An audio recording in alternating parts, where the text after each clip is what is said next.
స్ఫూర్తి India news కు స్వాగతం. బులెటిన్ లోకి వెళ్లే ముందు మన ఛానల్ ను ఇంకా సబ్స్క్రైబ్ చేయకపోతే ఇప్పుడే సబ్స్క్రైబ్ చేసుకోగలరు. తెలంగాణలోని భద్రాద్రి కొత్తగూడెం జిల్లా భద్రాచలం డివిజన్లో చర్ల మండలంలోని కలివేరు గ్రామంలో హర్ఘర్ తిరంగా కార్యక్రమం ఘనంగా నిర్వహించబడింది. ఈ సందర్భంగా సిఆర్పీఎఫ్ 151 బెటాలియన్ అధికారులు భారీ సంఖ్యలో జవాన్లు 100 బైక్లతో ర్యాలీ నిర్వహించారు. ఈ ప్రత్యేక ర్యాలీ కలివేరు నుంచి ప్రారంభమై తేగడ గ్రామం మీదుగా చర్లకు చేరి తిరిగి కలివేరు క్యాంపుకు చేరుకోవడం జరిగింది. ర్యాలీ సందర్భంగా జవాన్లు జాతీయ పతాకం ప్రతీకగా ఉన్న తిరంగాను గర్వంగా గాకుండా వదిలి ప్రదర్శించారు. ప్రజల్లో ప్యాట్రియోటిజం భావనను పెంపొందించేందుకు హర్ఘర్ తిరంగా కార్యక్రమం కింద ఈ ర్యాలీ ఒక కీలకమైన భాగంగా నిలిచింది.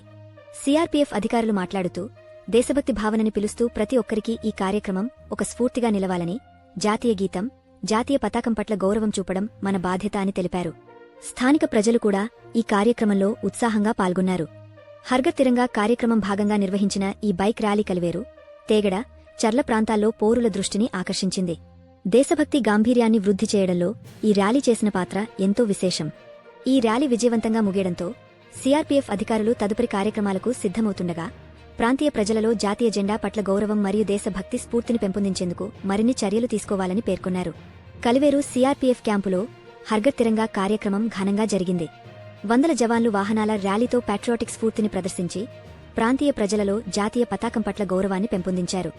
ఈ వీడియోను మీరునో కాపీరైట్ భద్రతతో మీరునో వాటర్మార్క్, లోగో లేకుండా ఒరిజినల్ వీడియోలు మీకు కావాలన్నా లేదా ఇలా మించి అందంగా ఆకర్షణీయంగా ఎడిటింగ్ చేసి మీ లోగోతో పంపలన్నా సంప్రదించండి. సెల్ నెంబర్ 9581132322 లేదా ఈ వీడియోలో డిస్క్రిప్షన్లో ఈ లింక్స్ క్లిక్ చేసి మీ సబ్స్క్రిప్షన్ నమోదు చేసుకోవచ్చు. లేదా ఇప్పుడు స్క్రీన్పై డిస్ప్లే అవుతున్న ఈ లింక్ను నోట్ చేసుకుని మీ క్రోమ్ లేదా గూగుల్లో సెర్చ్ చేసి మీ గూగుల్ ఫామ్ నింపి పేమెంట్ మోడ్ ఆప్షన్లో మీ సబ్స్క్రిప్షన్ నమోదు చేసుకోవచ్చు.